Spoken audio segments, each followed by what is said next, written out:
Mi nombre es Michelle Insunza Félix y el tema a abordar esta semana fue los fundamentos de la ciencia. Como primer subtema tenemos la ciencia, su definición. En sí es solamente una relación. El conocimiento se obtiene a través de la experiencia, la razón y la intuición. La ciencia procura producir conocimiento a partir del método científico. Y el conocimiento, por su parte, es una habilidad humana por medio de la cual se relaciona un sujeto que conoce un objeto por conocer. Se caracteriza por estas cuatro características, que es la objetividad, pues es independiente de la escala de valores y las creencias del científico, es verificable, pues exige una confrontación constante con la realidad que lleva a una problematización, aun de lo ya admitido, es falible, pues las verdades científicas no son verdades incuestionables. Y por último, es sistemático, pues los seres y los hechos están ligados entre sí por ciertas relaciones y su objetivo es encontrar y reproducir ese encadenamiento.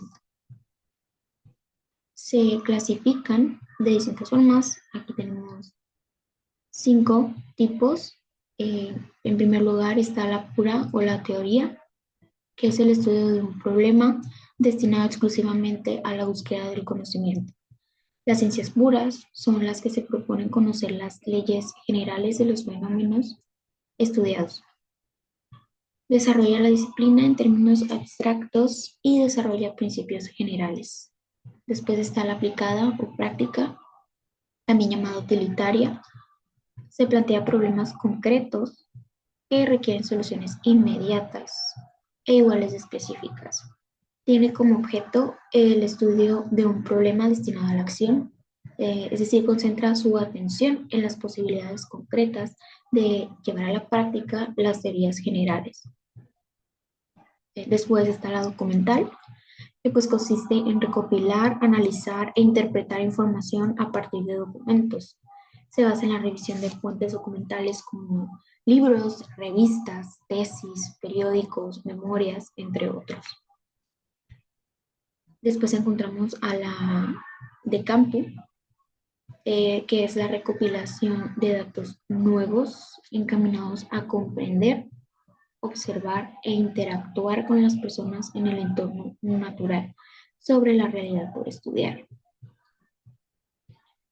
Y por último está la experimental, que se presenta mediante la manipulación de una variable experimental no comprobada en condiciones que están rigurosamente controladas con el fin de descubrir de qué modo o por qué causa se produce una situación o acontecimiento particular. Y bueno, pasando al siguiente subtema, tenemos la metodología de la investigación. Para empezar, está los antecedentes eh, para el desarrollo del conocimiento. Eh, Conocimiento que se obtiene a través del pensamiento, y el pensamiento es un proceso de cognición generalizada de la realidad. A lo largo del tiempo, este pensamiento que genera conocimiento ha ido cambiando, evolucionando. En un principio, cuando el hombre quiso explicar los fenómenos naturales y no contaba con elementos científicos para ello, empezó a crear sus propias explicaciones a través de prácticas mágicas, lo que dio lugar a leyendas y mitos que dieron explicación a aquello que no lo tenía, fomentando el pensamiento mítico y mágico.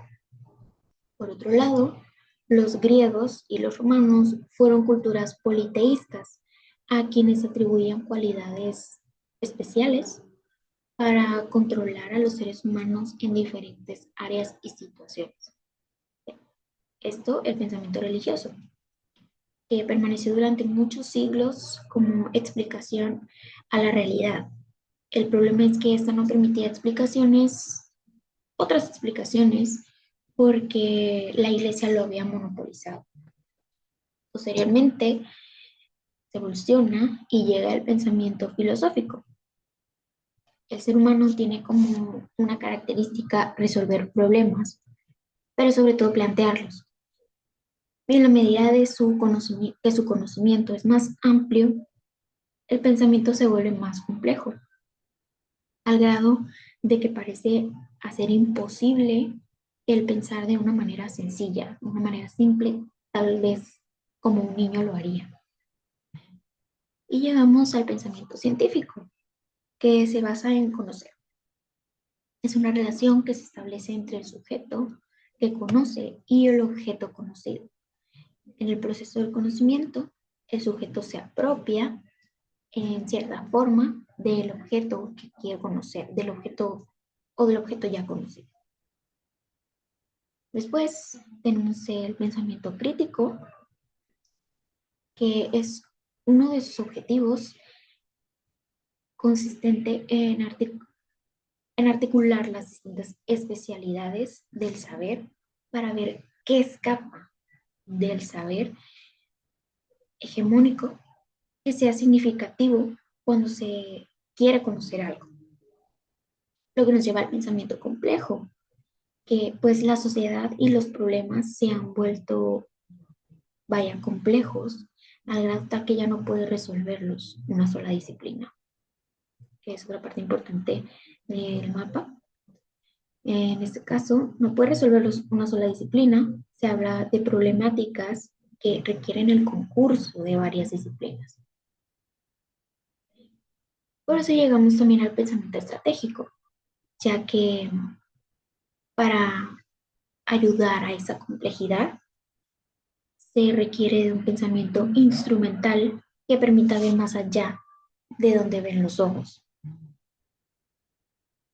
Y por último, tenemos el pensamiento prospectivo, que nace con esa necesidad de que podamos saber o llegar a imaginar las posibles múltiples direcciones del futuro y estar preparados para lo que pueda suceder.